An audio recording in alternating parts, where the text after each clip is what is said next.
Hello, ladies and gentlemen, boys and girls, cats and kittens, dogs and fucking puppies, and all you mongrel-like missed motherfuckers. Hello again, everyone, and welcome to another episode of the Wrestling Enthusiast Real Talk. I am E. Peralta, otherwise known as the Wrestling Enthusiast. Today, the fucking entire country, or at least in the state of California, is under goddamn lockdown. Over 40 million people under lockdown. Is President Pigshit trying to bribe us with fucking stimulus checks? I ain't gonna, you know my feelings about that shit. Also, some wrestling news, and of course, AEW. There was an episode. There was some wrestling this week. So, yeah, we might actually talk about that shit and what did I think about the whole entire episode. So, we should get ourselves started here and check out what the fuck is going on in this quarantined world that we live in, of course. Fucking people on lockdown and, of course, spreading coronavirus all over the fucking area. All over the city, the state, and the country, and probably all over the fucking world. Some of you pricks ain't doing enough back there. Anyway. So, I think we should take a look at some of these top stories. Let's take a look here and see what we have here. I am looking at CNN.com, of course, for number one news and resources and information. Log on to CNN.com. Now, let me just tell you guys the truth, because I know there's some people out there. Are you selling out? You're trying to advertise CNN.com? Well, no. See, that's not the point. The point is that I'm using this as a source, but I'm not going to say they're really reliable. So, American propaganda bullshit. We'll talk about that some other time, but I think it's a bunch of shit, and I'm not going to rely on it too much. So, fuck them. I don't give a damn. So, well, let's see what's going on here in the world today, especially since this world is so goddamn fucked up. Stupid people, stupid is, stupid does, with a bunch of morons in this fucking world. Let's see what's going on here. California ordered its nearly 40 million residents to stay at home to prevent the spread of the coronavirus, marking the first statewide mandatory restrictions issued in the United States. 19 people have died and more than 900 people have tested positive for the disease in the state. Governor Gavin Newsom orders go in effect on Thursday evening and remains in place until further notice. Under the order, essential services such as gas stations, pharmacies, grocery stores, farmer markets, food banks, convenience stores, and delivery restaurants will remain open. So will banks, local government offices that provide programs and services, and law enforcement agencies. Non-essential services such as dine-in restaurants, bars, gyms, and convention centers will shut down temporarily. As I know, I can't go to the goddamn gym now. I've been trying. I was on such a good roll for the past month and a half. But of course, I'm fucking pissed off because I can't lose any fucking weight. Anyway, as far as this bullshit goes, let's continue on with the news. Authority figures, let's see. Americans are starting to lose their jobs in response to the coronavirus pandemic, and economists expect it's only going to get worse from here, and quickly too. Early Thursday, a government report showed 281,000 Americans filed for their first week of unemployment benefits last week. It was a sudden 33% jump over the week before, and the biggest percentage of increase since 1992. But next week's report is likely to be far worse, according to Goldman Sachs Economics. And just as sidestep on that, Goldman Sachs is a bunch of fucking pieces of shit, and I hope you fucking get murdered. But I digress. They predict the report will show 2.25 million Americans filed for the first week of unemployment benefits this week. 8 times the number of people who filed last week, and the highest level on record. The estimate is based on news reports of an unprecedented surge in layoffs earlier this week. Airlines, restaurants, hotels, sports events, and retailers are all struggling to cope with a sudden drop in revenue as people stay home to prevent the spread of the coronavirus. Senate Republicans on Thursday formally rolled out a $1 trillion economic stimulus plan intended to deliver critical aid to U.S. businesses and the American public. It's a move that sets the stage for negotiations to begin in earnest between Republicans and Democrats in an effort to reach a bipartisan deal to help an economy hit hard by the rapid spread of the novel coronavirus. Senate Majority Leader Mitch McConnell, just saying that name makes it taste like shit coming out of my mouth, called for the plan, a bold legislative proposal, and remarks on the Senate floor saying that he was officially introducing the Coronavirus Aid, Relief, and Economic Security Act. The Kentucky Republican described the major contours of the proposal by saying that it will deliver direct financial help for the American people, as well as rapid relief for small businesses and their employees. He said that the plan includes significant steps to stabilize our economy and protect jobs, and more support for the brave healthcare professionals and their patients who are fighting the coronavirus on the front lines. The Republicans are trying to bribe us, folks. That's what they're trying to do. But they were the start of this fucking coronavirus bullshit. They're not taking a good enough job at containing the coronavirus, are they? Especially you, Donald Trump. You fucking piece of shit. Anyway. Going on to sports now, the Boston Celtics guard Marcus Smart said that he has tested positive for coronavirus. And he said, unquote, "I was tested 5 days ago and the results came back tonight, which were positive." Smart wrote on Twitter on Thursday. He has been self-quarantined since the test. And he says, unquote, "I have had no symptoms and I feel great." Smart wrote in another tweet, "But the younger generation in our country must, in capital letters, self-distance. This is not a joke. Not doing so is selfish. Together, we can beat this. But we must beat it together by being apart for a short while." In a written statement earlier on Thursday, the Celtics, not naming Smart, said testing was initiated because of the exposure to the known positive case. Celtics Lakers say they have two positive tests from two players for the Los Angeles Lakers. Lakers announced that two of their players tested positive for COVID-19. The Philadelphia All 76ers released a statement on Thursday saying that 3 members of the organization have tested positive for COVID-19. The franchise did not say if those 3 players are not. The team says they used a private company to access testing. Okay, let's take it now to the wrestling news. Let's see what's going on here. Wrestling news provided by eWrestling.com. They're a source for wrestling news and any more 24-hour coverage of news stories, superstar stories, articles, and so much more. Log on to eWrestlingNews.com. All right, we got a breaking report according to the website here. This has been an article written by Brian Clark of EW Insider. Let's see. According to reports from Post Wrestling and the WON, the WWE has announced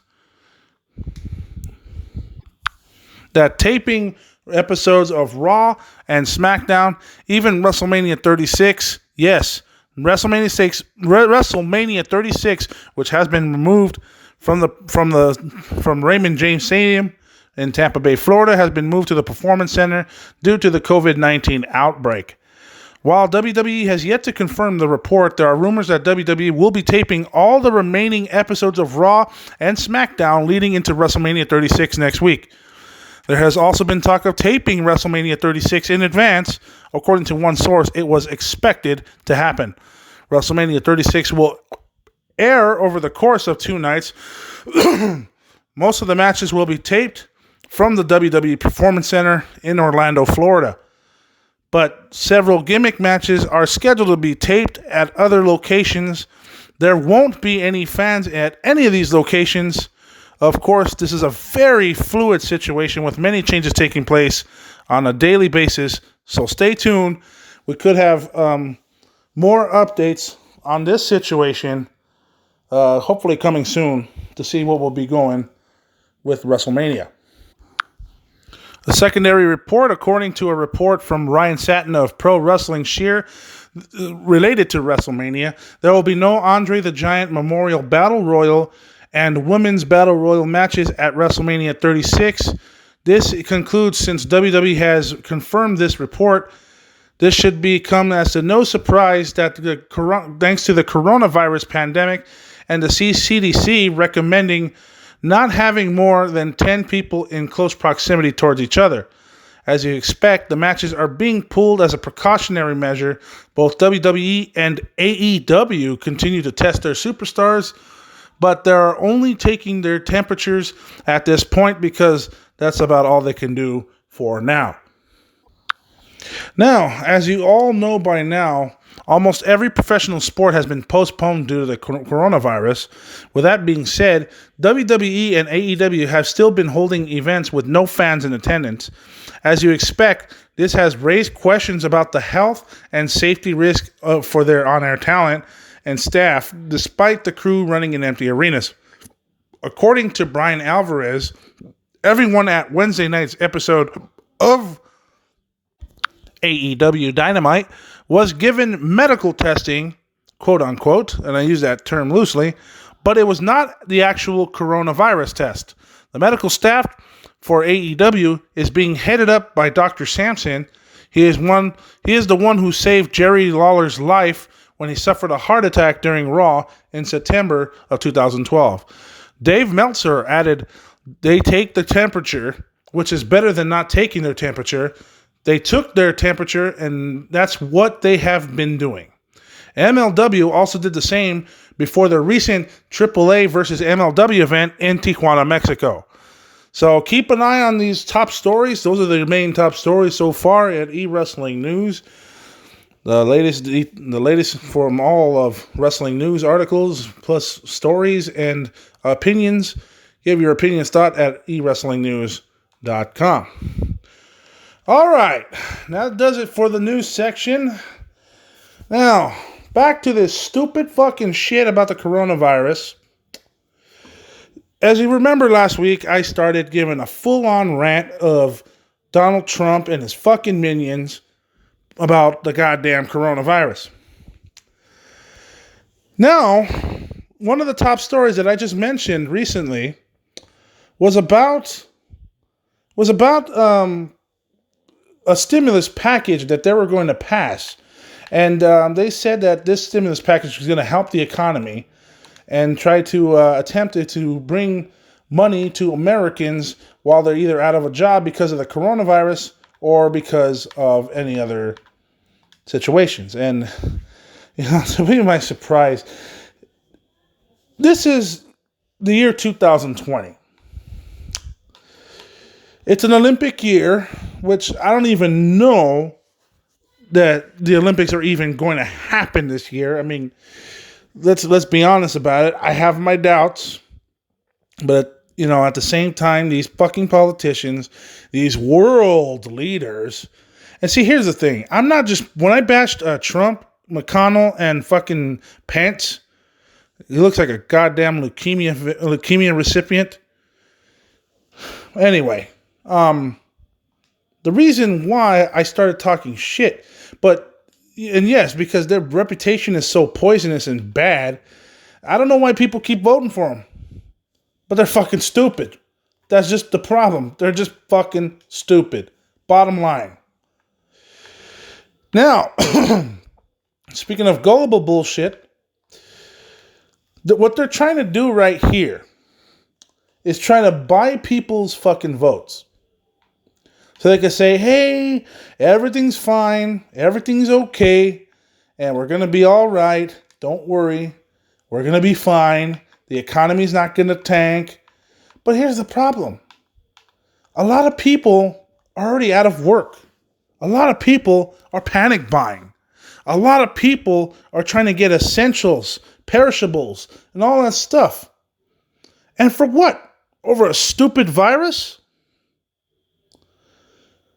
I have been quarantined, self-quarantined for the past week and a half. And to be honest with you, I don't know what the fuck is going on with people. It's just dry. It's just, I think society itself alone has gone insane. And some people out there are depending on the leaders. Well, of course, my president's going to give me a check, $1,000 per month for the next 2 months, so I'm going to be okay. No, you're not. See, you got to think long term, motherfucker.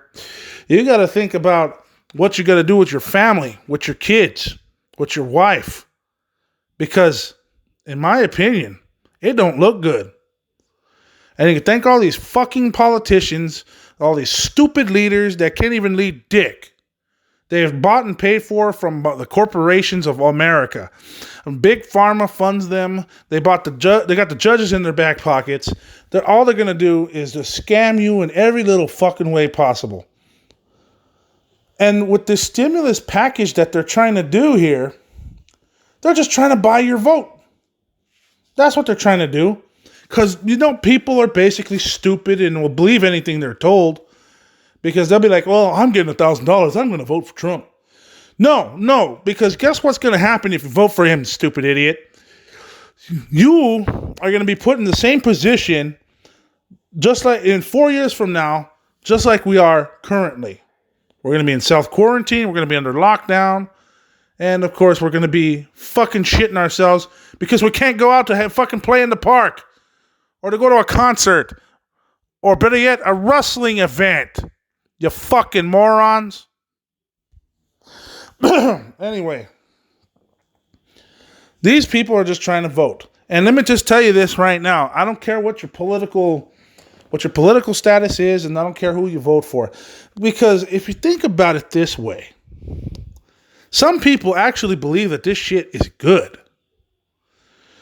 You want to rather live in fucking filth and squalor for 3 fucking weeks with nowhere to go?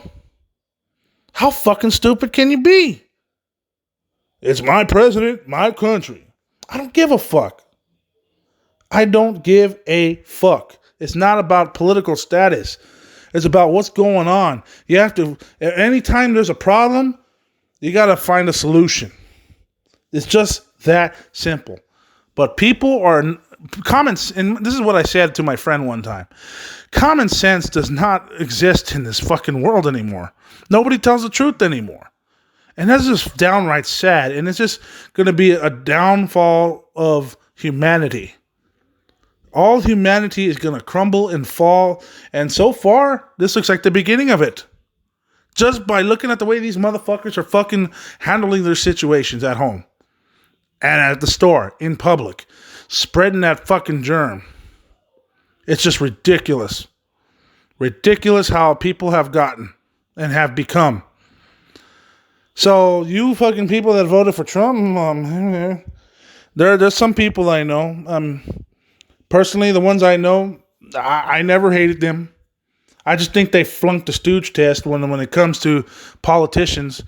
But, they ain't got no balls, but whatever. It's nothing personal. I'm going to be friends with them, but I just personally think that they just made the wrong choice in political decisions. But anyway, there's people out there that are blind followers.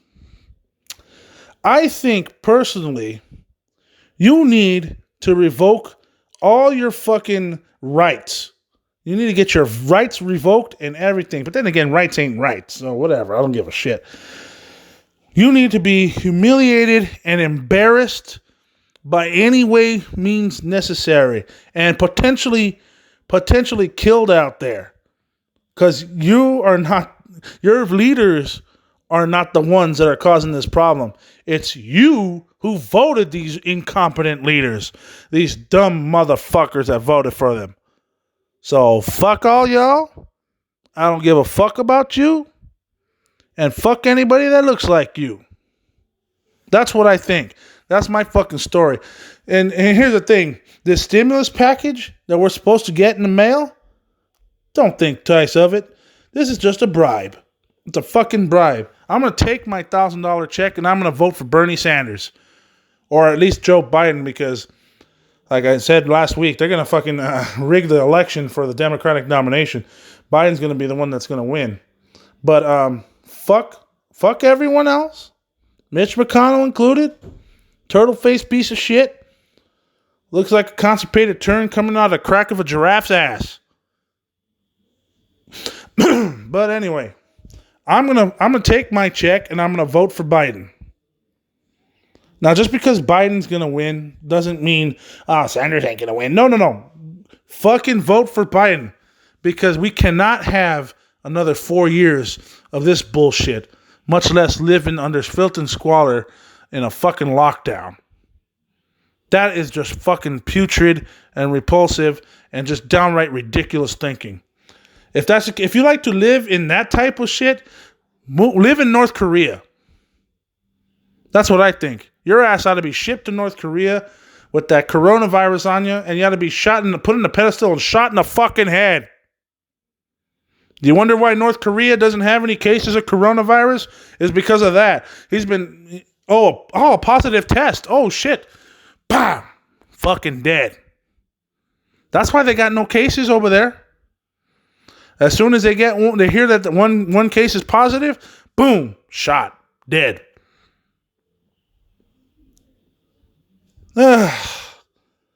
It's like, it's wrong on so many levels that we have to live in a society of incompetence.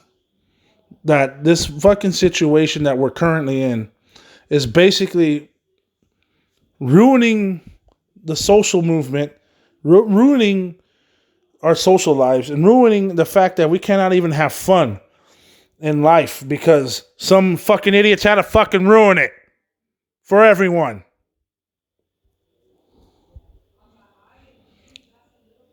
This is like World War III. It's like World War III, except there is no war. The problem is people are too fucking incompetent. Well, let's talk about something else before we end up getting pissed off. I'd like to tell you about Shell gas stations. In case you don't know, the gas prices are falling at a rapid pace. But if you need a top tier quality gas for your car, go to Shell. And Shell gas stations will offer top tier V-Power gasoline at affordable prices. Make sure you check out Shell gasoline. For top tier quality gas, use Shell. All right, now we're at the main event portion of the show here. We're going to talk about AEW Dynamite. And first and foremost, I'm going to say on record, I thought they did, after watching this show, I thought they did an excellent job of, diffusing the coronavirus situation that was going on. And I thought that they did a really good job of keeping the character on, for the wrestlers and the performers and the referees and all that stuff. The AEW staff did an incredible job, setting up the show with no crowd, and they just went on about what was going on. They just further lined the storyline, and that was just something that NXT didn't do. Now, usually, before I started this podcast, what I usually do, I usually watch both shows every week. I have ever since the Wednesday Night Wars, ever since they started back in October. I was always been watching these shows. I watched AEW first, then I watched NXT second. Because, well, if anybody has remembered that Hell in a Cell debacle from back in October, that show was the shits. Not the shit, the shits. So, basically, that was just my opinion on it. Okay. So, I'm going to go on with the show here. And the way it starts is Cody Rhodes opens the show from an empty arena, saying he never thought about how small the world has become. He is asking something big tonight for us to stand together. And, even if it's at a distance. He refuses to live in fear. He mentions something about feeling alive and hopes that we all do as well. Putting over Matt Jackson And, his anger towards Paige was uncalled for, blah, blah, blah. So it was basically what they were trying to do was trying to further line the story. And of course they were talking about Dynamite blood and guts. So, he and Kenny may not have always got along, but they refused to be bridesmaids, blah, blah, blah. He needs him, the real Kenny Omega. So basically it's a basic promo about the elite to be the elite. Matt and Kenny started arriving. Kenny says they're friends, talking among friends, and Cody, they don't always get along. The world is falling apart, and there may not even be a Dynamite next week, but if he's going out, he wants to go out elite. Matt appreciates the sentiment, but it's just them. It's just Nick is out hurt, and whereas Paige is drinking, and of course he's drinking again. That seems to be like some sort of a gimmick that a lot of people seem to have liked. And a lot of people are saying, "Oh, he's going to be the rebellious one. He's going to be drinking the beers, before he enters the ring." So, I think that they should stick with that gimmick. I think he is pretty good. It kind of made him like not a Stone Cold Steve Austin type of character, but they already got him a quote saying he's doing cowboy shit. So there you go. Matt appreciates, the sentiment, but it's just them. Nick is out hurt, and where is Paige? Paige is drinking, and he stands with them. He tips his glass in response, and then leaves. And then he just leaves like that. Obviously, they have a match, but Kenny says that it's hard to feel the energy, and they're trying their best, and will give it their best, the best show possible. And we need entertainment and possible. So let's start Dynamite. And so there you are. JR, Taz, and Excalibur are on commentary. Of course, Tony Schiavone was on the floor. And then the first thing they did was go to a Death Triangle video package. I thought it was a good package. It showed a lot, from especially the Lucha Brothers past matches, dating back to all the way to when they fought the Young Bucks back at Double or Nothing last year. I thought it was a good package, It's just showcasing the Death Triangle along with Pac. So I enjoyed that little segment. Tony Schiavone ended up interviewing MJF, and he says he's not wrestling because he doesn't have to. So he's just showcasing his fucking heel self and his gimmick, acting like a pretentious douchebag. And says that he will allow the undercard talent to kill themselves and have some TV time. He and Spears are gambling on matches, and that was actually pretty funny. So I thought that was actually a funny little segment there. Trying to bust a fucking... As I was looking at that, I was like, trying to bust a fucking Pete Rose, huh? What a dick. But they're two heels. They're gonna be playing the gimmick right. So, apparently they're gonna be fucking doing some shit like this. But anyway, all right. First matchup on hand: the Lucha Brothers against Best Friends, and Orange Cassidy ends up joining commentary. He doesn't say a fucking thing. Now, I will say for the record, that's some funny shit. The Orange Cassidy gimmick is funny. It's just like, it's total like the king of sloth style, as they say. It's more like it's like a whatever dude type of personality that he has. I always think that the shit he does is funny. It may not be, wrestling ethical, but at least, for some reason, he's over. I think it's because it's kind of relatable in a way. Some people could be lazy motherfuckers, but, that's probably just how they feel. But, well, shit happens. We all feel like that at one point in time in our lives. The King of Sloth style, man. He moves when he has to. I have seen some of his matches in GCW and bar wrestling. And he actually fought Kylie Ray at one point in time in the intergender match. I saw that match, and that match was actually pretty good. So, yeah, they kicked some serious ass in that ring. Anyway, let's move on to the match here. So, Trent and Phoenix begin. They working through the ropes. They trade chop strikes, and Trent cuts off Phoenix with a running Meteora. And then he grounds things, and Chuck tags in, and double team follows. Roberts and Archer are actually at ringside. And Lance Archer was actually revealed as Jake the Snake Roberts' client last week. And more on that in a little bit. This match, I've really enjoyed the most of the match. I think they, for the first time, since everyone's under quarantine. I think that the way they performed in the ring was it was pretty good. They were doing the lucha style, and they were doing some high kicks, doing some double super kicks. Pentagon was doing the double super kick on Trent, and then went for a 2 count cover. Pentagon controls it with kicks, and then he grounds things. So it's kind of like a little up and down. You have a little bit of wrestling, and then a little bit of lucha style. So it was kind of something like they were agile, so that's what I was trying to say. Phoenix hits a plancha, and then Chuck wipes him out. They brawl at ringside as Phoenix fires back, and then Chuck back in, and Phoenix grounds Trent. Pentagon then follows with kicks and covers for a 2 count.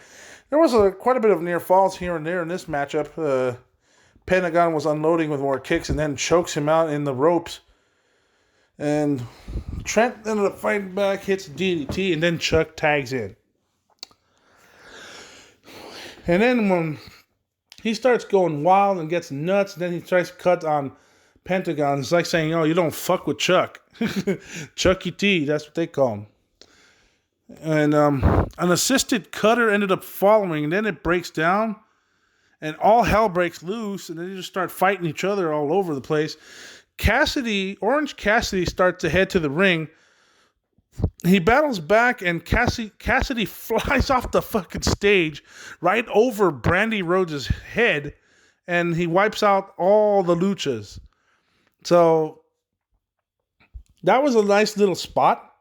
I thought that was pretty good. But for put down for the where the position of the announce table was. So I thought that was actually pretty fun to watch. Nice little spot. And so anyway, a pile driver was followed by Chuck, follows for a 2 count. Then a strong zero is cut off by Phoenix and Pentagon. Pentagon low blows Trent. They dump out Chuck. And then the MDK finishers Trent.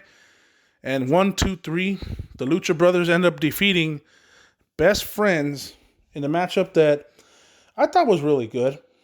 It was pretty energetic. It was has some pretty good high energy to it. I give the match about a 7.5 out of 10. So I thought it was really, really good.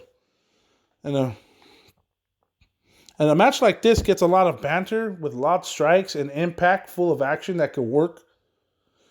So I really enjoyed it. And right after the matchup, Lucha Brothers leaves.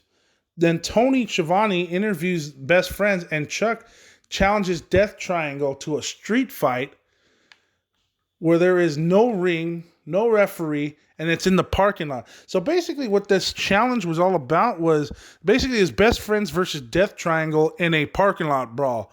Because to me, that's what it sounds like. That's what it sounds like to me.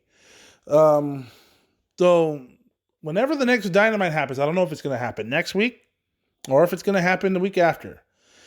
And I just pray to God for one of these. I pray to God that it happens next week.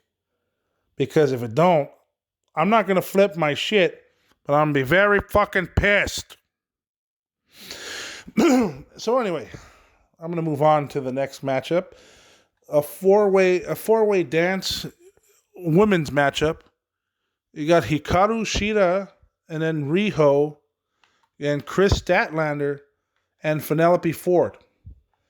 Now, of course, if you already know, Kip Sabian is always out there whenever Penelope Ford wrestles, and you can tell he's a dick. You can tell he's a dick in this match. He's playing that heel gimmick rather well, so I got to give him credit. I mean, see, that's the thing about wrestlers is that sometimes you have to have, if you're going to be a heel, you got to act like a dick. And that's the thing. And that's why I think that's why MJF gets a lot of banter. He gets a lot of praise from wrestling journalists and all that. So I think because he knows what to do. He knows how to work a mic. He talks a lot of shit like Roddy Piper. And at the same time, he acts like a fucking asshole. How, that's a perfect fucking heel gimmick right there. And he always gets a cheap victory because I guess a lot of people are used to it in the WWE when I guess heels get cheered and faces get booed because all of a sudden heels always have friends and faces don't all of a sudden. But that's another subject for another time. I'll probably end up talking about that next week. In the meantime, so back to this 4-way women's matchup. Penelope and Riho start the match, and the match quickly gets cut off, because Ford was attacking Riho, and then Riho got cut off, and then all of a sudden Kip got involved. Then Statlander and then Chris Statlander and then Hikaru Shida ended up kicking his ass. Riho falls with a high cross into the pile and back in, and Riho hits drop kicks. We're in a commercial break, by the way, of picture to picture. Riho gets drop kicks and then gets cut off by Statlander. She and Shida double team Riho, and Shida covers Statlander for a 2 count. Right away, it's almost like we're almost getting a near fall on this point. By this point, I think Shida actually eye pokes Statlander and cradles her for a 2. I'm like, she's a face. And that's like a heel move right there. She eye pokes Statlander and then cradles her for a 2 count. That is such a heel move. I cannot understand why she did that, but at the same time, I'm not really questioning it because the match is young.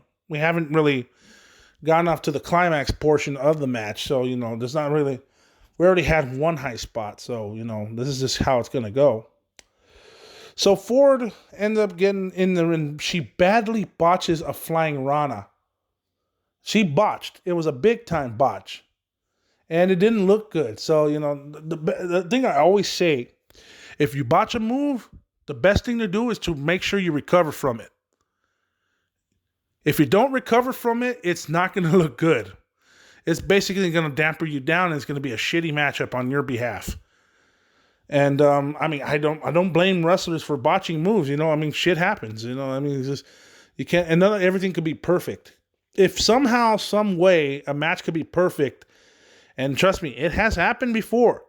There has been perfect matches out there, but it's very, very difficult to achieve them. So, anyway. So, the fight starts breaking down with all 4 opponents, and Shida gets double-teamed. Penelope ends up hitting and ends up fighting with Riho. So, then they keep trading punches left and right, and they hit strikes to each other. Riho takes out Kip, and then Ford allows with a backhand spring elbow, excuse me. Just checking my notes. Kip ends up saving Ford, but Riho ends up taking him out. And Shida accidentally takes out Riho as Statlander makes a save. Breaks up the count once again, and then Statlander slams Riho onto Shida. Poison Rana by Ford, and then Shida cuts her off and does the deal with a Falcon Arrow for 2. And then finally, boom, gets her with a fucking knee strike, and that's all she wrote, pretty much. Hikaru Shida ends up winning this match. And this match was, it was fun. It was a 7 out of 10. It could have been probably 7.5, maybe an 8 out of 10.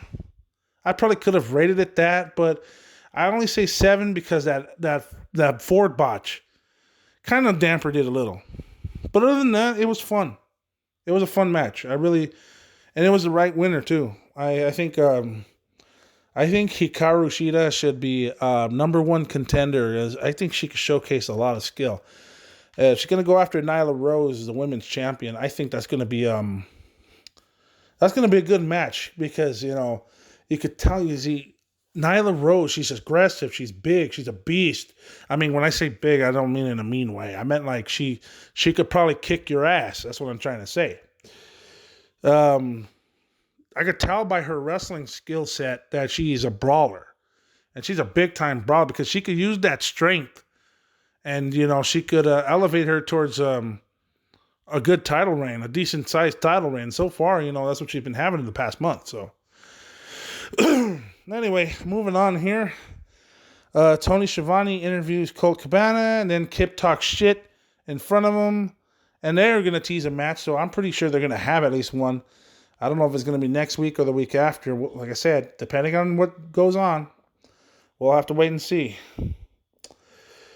So then they showed a segment that would happen earlier in the day that Tony tried to interview Jon Moxley, and he was not cleared to compete. Don't know why, but probably he wasn't scheduled to be on the show today, I guess. He says he will do what he wants and says he will keep following the inner circle and stay in their blind spot. Well, we'll see about that. And he takes off in Tony Khan's father's fucking Ford GT. I mean, if you read the story about that article, that he actually, that it was actually a car that Chris Jericho had from the inner circle. Well, unless you've been living under a rock and not paying attention to the tabloids, that's Tony Khan's father's car. He owns one of them fucking badass rides. Well, howdy. Anyway. Next matchup, the third one, is Jurassic Express, Luchasaurus, and Jungle Boy Jack Perry, as JR calls him, versus the Butcher and the Blade. And here's something that I've noticed. There's no Bunny, and there's no Marco Stunt. So, I guess they must be aware that there's no crowd. So anyway, it's funny because MJF pays off Butcher and Blade to knock out the Jurassic Express. So Blade and Jungle Boy end up starting this matchup, and then Blade was controlling him basically. He was basically beating his ass at this point. Jungle Boy then counters back and then cradled him for a 2 count. So I think that was that was a decent start to the match. But like I said, we're just a filling out process in a way. Blade cuts him off, and then Luchasaurus ends up tagging him in. They double team the Blade, and then Luchasaurus covers him. A near fall right here. Blade then powders, and the heels get cut off. Then they catch a dive and sent Jungle Boy. They sent Jungle Boy out diving, so that was a nice little spot right there. I wouldn't say it would be the best spot that I've seen, but I think it was pretty neat to see. But anyway, this match, to me, the Butcher and the Blade kind of remind me of the APA from back in 99, 2000, 2001. That's what they kind of remind me of. When Farouk and Bradshaw, when they were around, John Bradshaw Layfield and Farouk, Ron Simmons, they kind of remind me of that because they have like that aggressive demeanor of the brawler style. That's what it kind of reminds me of in a way. So I kind of like the way they actually fucking wrestled in this match. Jungle Boy, Luchasaurus, I like the way they run their tags and their tags in. They start fighting back and, following in a move called the Fossilizer. I found that funny for some reason. That was a near fall. It breaks down and Jungle Boy is dumped as the Butcher and Luchasaurus trade in blows. And then Luchasaurus hits him with a fucking sidekick that was fucking bloody brilliant. Blade makes a save, then double teams Luchasaurus and Jungle Boy, and then they make the save. And then for some reason, MJF calls for a full death, and he told that to hit Luchasaurus. And then Luchasaurus hits him with a tail whip, then faces battle back, and then Before you know it, Jungle Boy hits an odd non-dive. That looked a little weird to me. I don't know why they fucking did that. Must have been some sort of botch as to because I think Jungle Boy meant to go off the ropes, but for some reason didn't do it. So I guess that was just a weird dive. That's just something I don't really see too often. Luchasaurus covers for the win.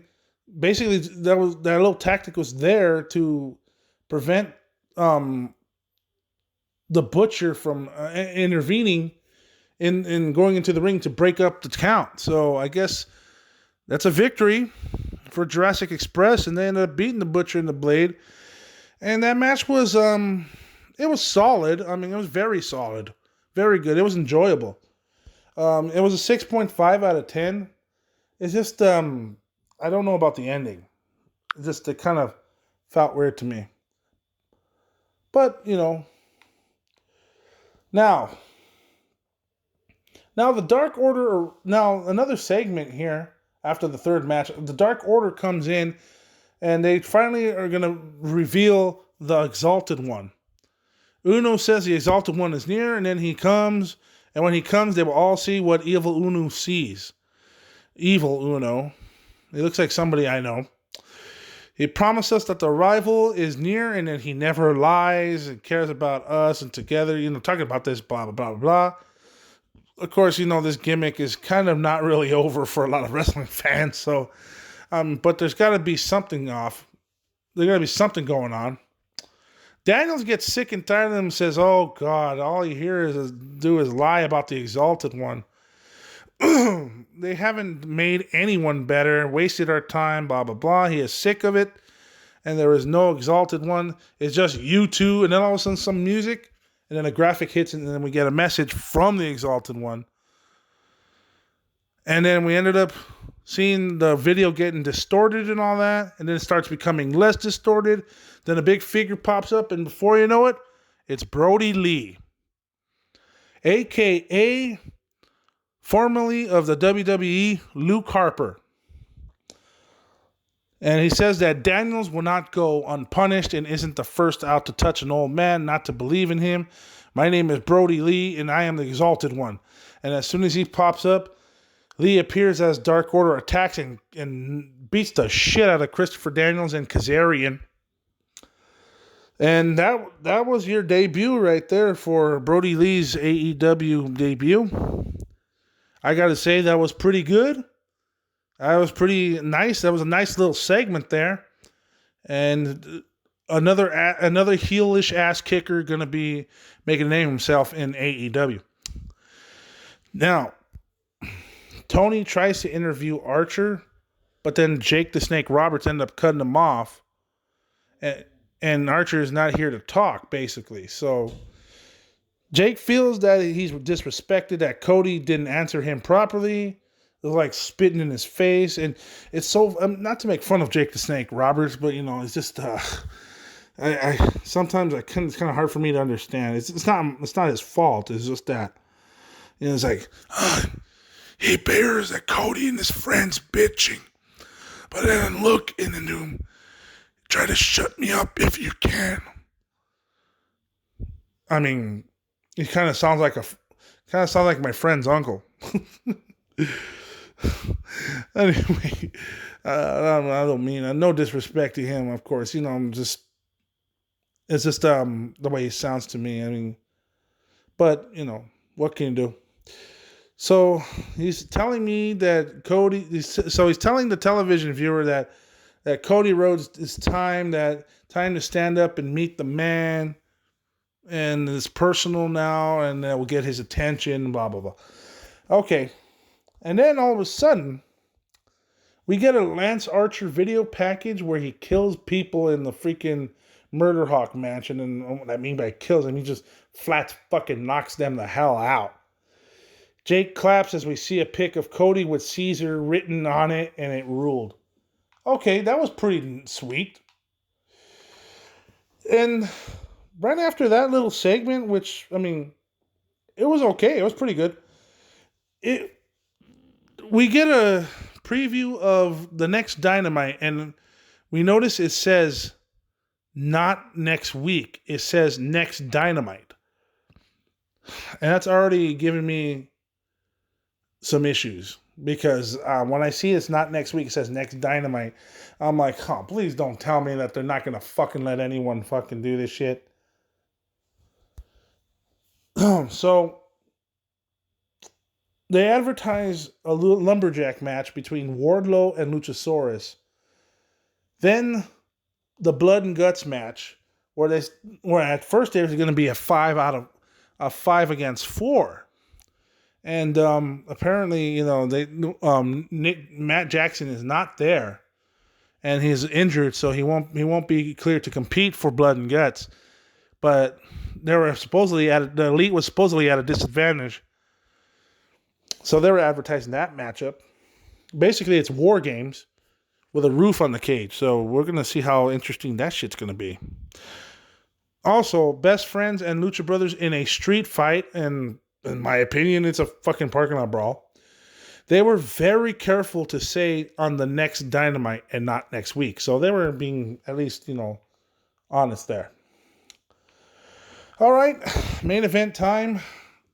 It's a blood and guts advantage match between the Inner Circle, which is Jake Hager, Santana, and Ortiz, versus the Elite, which is Cody, Matt Jackson, and Adam Page.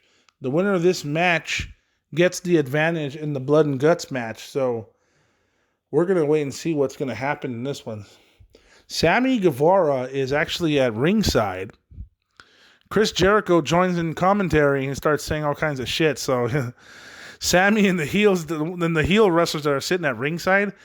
By the way, I gotta give AEW a lot of credit. They didn't have no crowd, but at the same time, they used some of the wrestlers from the roster to be part of the crowd. So I actually enjoyed that. That was actually very good. Sammy and the heels were at ringside with MJF and Wardlow and all the other heels right there. And Sean Spears and Tully Blanchard were right there. They're all trying to sing Judas from Chris Jericho's entrance music. Arn and Kenny are also at ringside. Santana and Cody begin as MJF heckles Cody. Santana ends up jumping him and attacking him and takes early control of the matchup. So, Cody ends up, he battled back and then until Ortiz joined in, then he ended up double teaming Cody.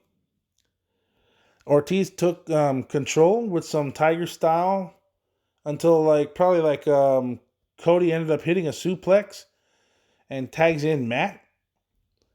They work quick tags and double teams, so there's a little bit of a parody right there with double teaming. So this was kind of a theme in this match. And Ortiz cuts off Matt and Santana joins in until Matt spears him. Page ended up tagging himself in. Santana cuts him off right away. Page fires back. Hits a clothesline and then the bridging pump handle suplex. Got a near fall on that one. Cody tags in, gets cut off and dumped. Hager then tags in and then posts a break in the Inner Circle. I think around this point in time, I think they were in picture-to-picture commercial break. So, it seems to me that this was a pattern going on in this matchup. So there's going to be a lot of double teams. There's going to be a lot of drop kicks here and there. Cody powders and Ortiz shoots him to the barricades. Matt makes a save and Hager stops that. Back in, Santana tags in and he grounds Cody. So Santana maintains control as Hager tags in and then falls with ground and pound. Kind of like that MMA style type of shit, that could be going around, so he's going to be giving them that type of shit so that Cody Casale fucking attacks. So he attacks the arm, then he attacks his arm, starts working on him over in the corner as Ortiz tags in. And cradles Cody, gets a near fall out of that one. Cody dumps Hager. Santana stops the tag as they triple team Cody. Hager maintains the heat as Inner Circle tends to work quick tags. That seems to be the theme of the match here. They keep working quick tags. So Cody slowly starts fighting back and then tags in Paige. Paige runs in wild and falls with a plancha. Ortiz makes a save, dives by Cody, and he tosses Ortiz into MJF, which I think that was fucking a brilliant spot in the matchup. So I think that was a really nice spot. Matt blind tags in, and they all start fighting off each other. And as Matt hits rolling Northern Lights, the Northern Light suplexes, he starts getting them and starts hitting them. As Paige helps him take out Hager cuts off the Indie Taker, and Santana cradles Matt to win. So Inner Circle is going to end up with the advantage at Blood and Guts. If they already weren't disadvantaged in a 5-on-4 situation, which I will explain more about in a minute. This match, I give it a 7.5 out of 10. I thought this was good. They all worked hard, and they also continued the angle within the Elite and then the Inner Circle. So Inner Circle now has the advantage, as they should, as the heels, because they're gonna be the fucking pricks that nobody wants them to win. So I'm looking forward to it. As soon as the matchup ends, Jericho celebrates, bans all dipshit fans from all future AEW events. The only reason why we're doing this is because we're in a fucking pandemic. But, Chris Jericho, he's just being a dick. Which is his character, which is his gimmick, by the way. Le Champion. The Elite is down to 4 for Blood and Guts, so they don't stand a chance. Hager does push-ups and Sammy posing on his back. Just doing some of them showing off bullshit. Saying that they're united and they don't drink at ringside, so they can't lose. And they said that, they're going to win at Blood and Guts. Sammy proclaims his sexiness and hits on Brandy, which I'm surprised didn't show nothing for Cody. Then a drone arrived, and it's Vanguard 1. And I was like, oh, shit. At first, when I saw that, I was like, what the fuck? That is super fucking familiar to me. Then he said that the Elite actually has a 5th man. Said Matt Jackson said he made a phone call to someone who owed him a favor. And before you know it, they looked up near the ceiling and they find out it's fucking broken Matt Hardy. I was fucking astonished. I was astonished by the damn appearance, and I was like, what? I was like amazed by that. And that closed out the show. Jericho basically shitting his pants, looking at him, staring him up there. Couldn't believe that Matt Hardy showed up. Broken Matt Hardy in AEW. Man. The next couple of weeks, that's if that happens. I hope this shit continues. I hope they proceed with Blood and Guts next week. It'll be a fucking shame if this episode does not get produced. I thought this week's episode of AEW Dynamite was really fun. It felt more organic and loose in a way, that WWE has been than what WWE has been doing. It's just basically just doing their show like a crowd is there. WWE has not done that yet. They have not done that for NXT, especially this week. They did not do that for Raw or SmackDown. They basically had a SmackDown with only like 2 or 3 matchups, and then they had a Elimination Chamber matchup that was shown for free.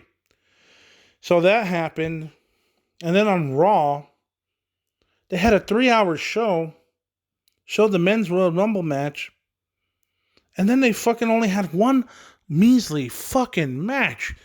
Although I gotta admit, Asuka's commentary was fucking funny. That shit was golden.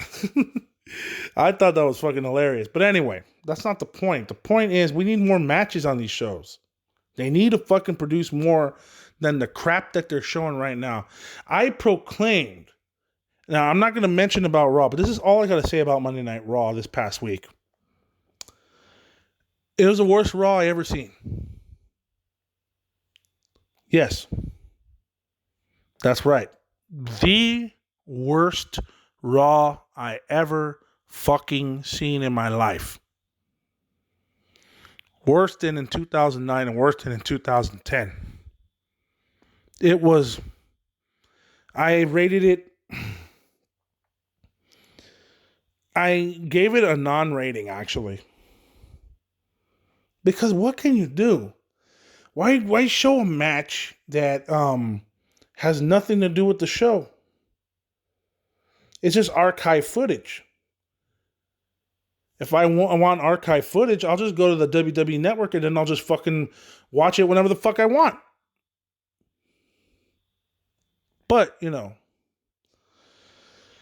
this watching AEW just felt more, it just felt better, it was way more it's like a sigh of relief in a way, because I like having talent at ringside. They try to play it in the crowd, much like No Fans Monday from the UK, which I don't know if you guys ever subscribe to Wrestle Talk. I suggest you guys subscribe to that channel, Wrestle Talk. There is a show that they put on this past Monday. Today is March 19th. By the time this podcast is released, it's going to be March 20th. There is a podcast show. There's a YouTube show on Wrestle Talk's channel, and it's called Wrestling in the Studio. No Fans Monday. No Fans Monday. That was from the UK. I suggest you guys watch that because that was a good show. And this was a good show too. AEW had some good wrestling, good promos, and an angle advancement as well. So I definitely enjoyed it. It kept me glued to the TV screen. They made the best out of a bad situation, and the only things that really sucked was the fact that Matt Hardy and Brody Lee debuted in front of no fans, and I kind of wish they did, and I think that they would have been hot angles overall. And, it's just a missed opportunity, and it's an unfortunate situation, this fucking coronavirus bullshit. And, I sincerely hope this thing passes because I hope this situation is only temporary because, to be honest with you, watching a show with no fans out there or not even going to these shows is just weird for me. I mean, I had a lot of fun watching the show, but at the same time, it just felt really weird not seeing anybody there. And what I'm about to say is kind of it's sincere. It's a sincere thought. I don't know if there's anybody that actually listens to this show, but I really feel bad for the talent. These guys bust their asses every day just to fucking put on a good show. Put on some ointments for pain and, go through workout routines. Try to be the most over guy in their promotions and all that. The most over guy, the most over girl. And just for them to have them pull the plugs on these shows, it's just madness. It's just fucking madness. It's wrong on so many fucking levels. And our fucking politicians won't do anything about it. But, something? I'll tell you one thing. We might do something else next week. So, next week, let's see what we'll talk about. Let's see if there's going to be any other wrestling competition at the independent scene. If there's anything, I'll review it for you. And if not, I'll probably review another show that involves past wrestling. So it's not like we don't have no material to talk about. There's plenty of shit out there to talk about. I mean, I'll talk about GCW if you guys want to. I'll talk about PCW Ultra. I'll talk about QPR or QPW. You don't know what QPW is? That's Qatari Pro Wrestling. That's an independent promotion in the Middle East where they have actually hired former world champions like Rob Van Dam and Alberto De Patron. All kinds of talent. So we'll see what happens. We'll see what happens from there. But until then, I think it's time to call it a night. So or a day, depending on when you're fucking listening to this bullshit. So this is E. Peralta, a.k.a. the Wrestling Enthusiast, signing off until next week for another episode of the Wrestling Enthusiast Real Talk. I'll see you then. Have a good one, guys. Take care.